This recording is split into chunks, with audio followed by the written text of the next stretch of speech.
जय जगन्नाथ। आज आम पढ़िया plus two second year logic internal exam unit 1 रो एमसीक्यू क्वेश्चन। पूर्व आम 1 ठारू 25 जाके आलोचना करूँ। जो मैंने देखिना देखिपर। आज आम 26 नंबर परठार पढ़ा।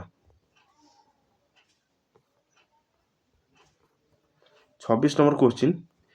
जो पद उभय हेतुवाक्य थाए मात्र सिद्धांत न थाए क्यों पद कहुए। जो पद उभय हेतुवाक्य थाए मात्र सिद्धांत न थाए क्यों पद कहुए।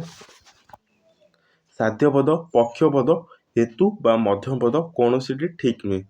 कौन कहुए हेतु बा मध्यम पद कहुए। जो हेतुवाक्य साध्य पद थाए क्यों हेतुवाक्य कहुए। जो हेतुवाक्य साध्य पद थाए क्यों हेतुवाक्य कहुए। साध्य अवयव, पक्षावयव, सिद्धांत सबुगुड़िक ठीक क्यों हेतुवाक्य कहुए। साध्यावयव। जो हेतुवाक्य पक्षपद थाए क्यों हेतुवाक्य कहुए। जो हेतुवाक्य पक्षपद थाए क्यों हेतुवाक्य कहुए।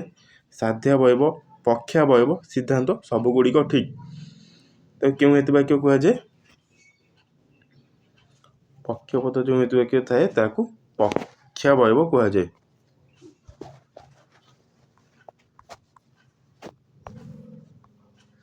न्याय संस्थान को केते भाग में विभक्त कराई। न्याय संस्थान को केते भाग में विभक्त कराई।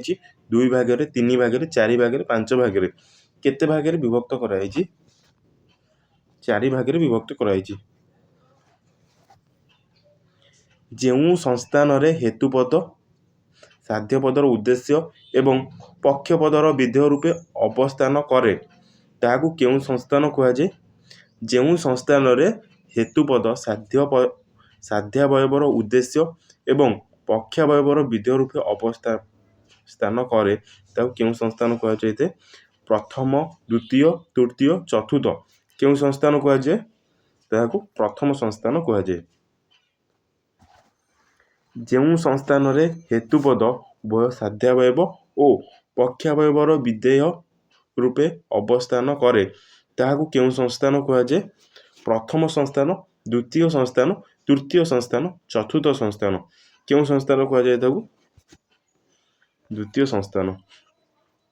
जो संस्थान हेतुपद उभय साध्यावयव और पक्षावयव उद्देश्य रूपे अवस्थान करे क्यों संस्थान कहुए। जो संस्थान हेतुपद उभय साध्यावयव और पक्षावयवर उद्देश्य रूपे अवस्थान करे क्यों संस्थान कहुए। प्रथम, द्वितीय, तृतीय, चतुर्थ क्यों संस्थान कहुए। 3 तृतीय संस्थान कहुए। जो संस्थान हेतुपद साध्यावयवर विधेय एवं पक्षावयवर उद्देश्य रूपे अवस्थान करे क्यों संस्थान कहुए। प्रथम, द्वितीय, तृतीय, चतुर्थ क्यों संस्थान कहुए। चतुर्थ चतुर्थ संस्थान कहुए। तो ये जो 4टा संस्थान भितर निहाती गोटे पड़ो यहाँ टे इम्पोर्टाट हो गोटे भल भाव में पढ़ी देथियो। एबे देखिए 34 नंबर। त्रिपदी जुक्ति रे केतोटी सबल सिद्ध न्याय रूप अच्छी। ये इम्पोर्टाट अच्छी। केतोटी त्रिपदी जुक्ति रे सबल सिद्ध न्याय रूप अच्छी। 16, 17, 18, 19 केतोटी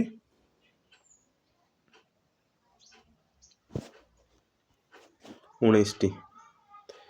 त्रिपदी जुक्ति रे केतोटी दुर्बल न्याय रूप अच्छी। त्रिपदी जुक्ति रे केतोटी दुर्बल न्याय रूप अच्छी। 4, 5, 6, 7 केतोटी 5टी। केउं न्याय संस्थान रे दुर्बल न्याय रूप न थाए। केउं न्याय संस्थान रे दुर्बल न्याय रूप न थाए। प्रथम संस्थान, द्वितीय संस्थान, तृतीय संस्थान, चतुर्थ संस्थान केउं न्याय संस्थान। तृतीय न्याय संस्थान। त्रिपदी जुक्ति रे केतोटी साधारण नियम अच्छी। केतोटी त्रिपदी जुक्ति साधारण नियम अच्छी। ये इम्पोर्टाट अच्छी। 10, 11, 12, 13 କେତୋଟି? 10ଟି। ବାର୍ବାରା ନ୍ୟାୟ ରୂପଟି କେଉଁ ସଂସ୍ଥାନର ଅନ୍ତର୍ଭୁକ୍ତ? ବାର୍ବାରା ନ୍ୟାୟ ରୂପଟି କେଉଁ ସଂସ୍ଥାନର ଅନ୍ତର୍ଭୁକ୍ତ? ପ୍ରଥମ, ଦ୍ୱିତୀୟ, ତୃତୀୟ, ଚତୁର୍ଥ କେଉଁ ସଂସ୍ଥାନ? ପ୍ରଥମ। ସେଲାରେଣ୍ଟ ନ୍ୟାୟ ରୂପଟି କେଉଁ ସଂସ୍ଥାନ ଅନ୍ତର୍ଭୁକ୍ତ ଅଟେ? ପ୍ରଥମ, ଦ୍ୱିତୀୟ, ତୃତୀୟ, ଚତୁର୍ଥ। ସେଲାରେଣ୍ଟ ନ୍ୟାୟ ରୂପଟି କେଉଁ ସଂସ୍ଥାନର ଅନ୍ତର୍ଭୁକ୍ତ ଅଟେ?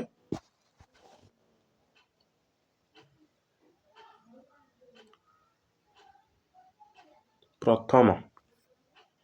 ଡାରି ନ୍ୟାୟ ରୂପଟି କେଉଁ ସଂସ୍ଥାନ ଅନ୍ତର୍ଭୁକ୍ତ ଅଟେ? ପ୍ରଥମ, ଦ୍ୱିତୀୟ, ତୃତୀୟ, ଚତୁର୍ଥ। ପ୍ରଥମ।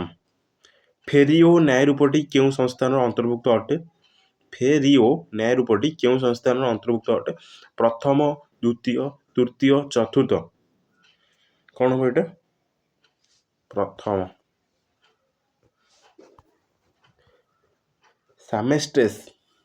ସାମେଷ୍ଟେସ୍ ନ୍ୟାୟ ରୂପଟି କେଉଁ ସଂସ୍ଥାନ ଅନ୍ତର୍ଭୁକ୍ତ ଅଟେ?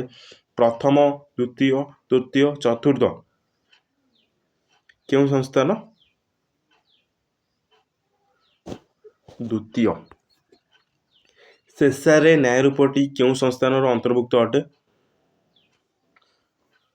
ଶେଷରେ ନ୍ୟାୟ ରୂପଟି କେଉଁ ସଂସ୍ଥାନର ଅନ୍ତର୍ଭୁକ୍ତ ଅଟେ? ପ୍ରଥମ, ଦ୍ୱିତୀୟ, ତୃତୀୟ, ଚତୁର୍ଥ। ଦ୍ୱିତୀୟ। ବାରୋକ ନ୍ୟାୟ ରୂପଟି କେଉଁ ସଂସ୍ଥାନର ଅନ୍ତର୍ଭୁକ୍ତ ଅଟେ? ବାରୋକ ନ୍ୟାୟ ରୂପଟି କେଉଁ ସଂସ୍ଥାନର ଅନ୍ତର୍ଭୁକ୍ତ ଅଟେ? ପ୍ରଥମ, ଦ୍ୱିତୀୟ, ତୃତୀୟ, ଚତୁର୍ଥ। ଦ୍ୱିତୀୟ। ଫେଷ୍ଟିନୋ ନ୍ୟାୟ ରୂପଟି କେଉଁ ସଂସ୍ଥାନର ଅନ୍ତର୍ଭୁକ୍ତ ଅଟେ? ପ୍ରଥମ, ଦ୍ୱିତୀୟ, ତୃତୀୟ, ଚତୁର୍ଥ। ଦ୍ୱିତୀୟ। ଡାରିପ୍ଟି ନ୍ୟାୟ ରୂପଟି କେଉଁ ସଂସ୍ଥାନର ଅନ୍ତର୍ଭୁକ୍ତ ଅଟେ? ଡାରିପ୍ଟି ନ୍ୟାୟ ରୂପଟି କେଉଁ ସଂସ୍ଥାନର ଅନ୍ତର୍ଭୁକ୍ତ ଅଟେ? ପ୍ରଥମ, ଦ୍ୱିତୀୟ, ତୃତୀୟ, ଚତୁର୍ଥ। କେଉଁ ସଂସ୍ଥାନ ହେବ? ତୃତୀୟ। ଡାଟିସି ନ୍ୟାୟ ରୂପଟି କେଉଁ ସଂସ୍ଥାନର ଅନ୍ତର୍ଭୁକ୍ତ ଅଟେ? ଡାଟିସି ନ୍ୟାୟ ରୂପଟି କେଉଁ ସଂସ୍ଥାନର ଅନ୍ତର୍ଭୁକ୍ତ ଅଟେ? ପ୍ରଥମ, ଦ୍ୱିତୀୟ, ତୃତୀୟ, ଚତୁର୍ଥ। ତୃତୀୟ। ଡିସାମିସ୍ ନ୍ୟାୟ ରୂପଟି କେଉଁ ସଂସ୍ଥାନର ଅନ୍ତର୍ଭୁକ୍ତ ଅଟେ? ଡିସାମିସ୍ ନ୍ୟାୟ ରୂପଟି କେଉଁ ସଂସ୍ଥାନର ଅନ୍ତର୍ଭୁକ୍ତ ଅଟେ? ପ୍ରଥମ, ଦ୍ୱିତୀୟ, ତୃତୀୟ, ଚତୁର୍ଥ। ତୃତୀୟ। ଫେଲାପ୍ଟୋନ୍ ନ୍ୟାୟ ରୂପଟି କେଉଁ ସଂସ୍ଥାନର ଅନ୍ତର୍ଭୁକ୍ତ ଅଟେ? ଫେଲାପ୍ଟୋନ୍ ନ୍ୟାୟ ରୂପଟି କେଉଁ ସଂସ୍ଥାନର ଅନ୍ତର୍ଭୁକ୍ତ ଅଟେ? ପ୍ରଥମ, ଦ୍ୱିତୀୟ, ତୃତୀୟ, ଚତୁର୍ଥ। ତୃତୀୟ। ଫେରିସୋନ୍ ନ୍ୟାୟ ରୂପଟି କେଉଁ ସଂସ୍ଥାନର ଅନ୍ତର୍ଭୁକ୍ତ? ଫେରିସୋନ୍ ନ୍ୟାୟ ରୂପଟି କେଉଁ ସଂସ୍ଥାନର ଅନ୍ତର୍ଭୁକ୍ତ ଅଟେ? ପ୍ରଥମ, ଦ୍ୱିତୀୟ, ତୃତୀୟ, ଚତୁର୍ଥ। ତୃତୀୟ। ବାକୋଡ ନ୍ୟାୟ ରୂପଟି କେଉଁ ସଂସ୍ଥାନର ଅନ୍ତର୍ଭୁକ୍ତ ଅଟେ? ବାକୋଡ ନ୍ୟାୟ ରୂପଟି କେଉଁ ସଂସ୍ଥାନର ଅନ୍ତର୍ଭୁକ୍ତ ଅଟେ? ପ୍ରଥମ, ଦ୍ୱିତୀୟ, ତୃତୀୟ, ଚତୁର୍ଥ। ତୃତୀୟ। ବ୍ରାହ୍ମାଟିପ୍ ନ୍ୟାୟ ରୂପଟି କେଉଁ ସଂସ୍ଥାନର ଅନ୍ତର୍ଭୁକ୍ତ ଅଟେ? ବ୍ରାହ୍ମାଟିପ୍ ନ୍ୟାୟ ରୂପଟି କେଉଁ ସଂସ୍ଥାନର ଅନ୍ତର୍ଭୁକ୍ତ ଅଟେ? ପ୍ରଥମ, ଦ୍ୱିତୀୟ, ତୃତୀୟ, ଚତୁର୍ଥ। ଏଇଟା ହେବ ଚତୁର୍ଥ। ସାମେନେସ୍ ନ୍ୟାୟ ରୂପଟି କେଉଁ ସଂସ୍ଥାନର ଅନ୍ତର୍ଭୁକ୍ତ ଅଟେ? ସାମେନେସ୍ ନ୍ୟାୟ ରୂପଟି କେଉଁ ସଂସ୍ଥାନର ଅନ୍ତର୍ଭୁକ୍ତ ଅଟେ? ପ୍ରଥମ, ଦ୍ୱିତୀୟ, ତୃତୀୟ, ଚତୁର୍ଥ। ଚତୁର୍ଥ। ଫେସାପୋ ନ୍ୟାୟ ରୂପଟି କେଉଁ ସଂସ୍ଥାନର ଅନ୍ତର୍ଭୁକ୍ତ ଅଟେ? ଫେସାପୋ ନ୍ୟାୟ ରୂପଟି କେଉଁ ସଂସ୍ଥାନର ଅନ୍ତର୍ଭୁକ୍ତ ଅଟେ? ପ୍ରଥମ, ଦ୍ୱିତୀୟ, ତୃତୀୟ, ଚତୁର୍ଥ। ଚତୁର୍ଥ। ତ ଏଇଗୁଡ଼ା ଟିକେ ଇମ୍ପୋର୍ଟାଣ୍ଟ ଅଛି, ଏଗୁଡ଼ା ଭଲସେ ଦେଖିଦେବ, ଏଇଥିରୁ ବହୁତ କ୍ୱେଶ୍ଚିନ୍ ଆସେ। ଫ୍ରେସିନୋ କେଉଁ ସଂସ୍ଥାନର ଏକ ବୈଧ ନ୍ୟାୟ ରୂପ ଅଟେ? ଫ୍ରେସିନୋ କେଉଁ ନ୍ୟାୟ ସଂସ୍ଥାନର ଏକ ବୈଧ ରୂପ ଅଟେ? ପ୍ରଥମ, ଦ୍ୱିତୀୟ, ତୃତୀୟ, ଚତୁର୍ଥ। ଚତୁର୍ଥ, ଡିମାରିସ୍ କେଉଁ ନ୍ୟାୟ ସଂସ୍ଥାନର ଏକ ବୈଧ ନ୍ୟାୟ ରୂପ ଅଟେ? କ'ଣ ହେବ?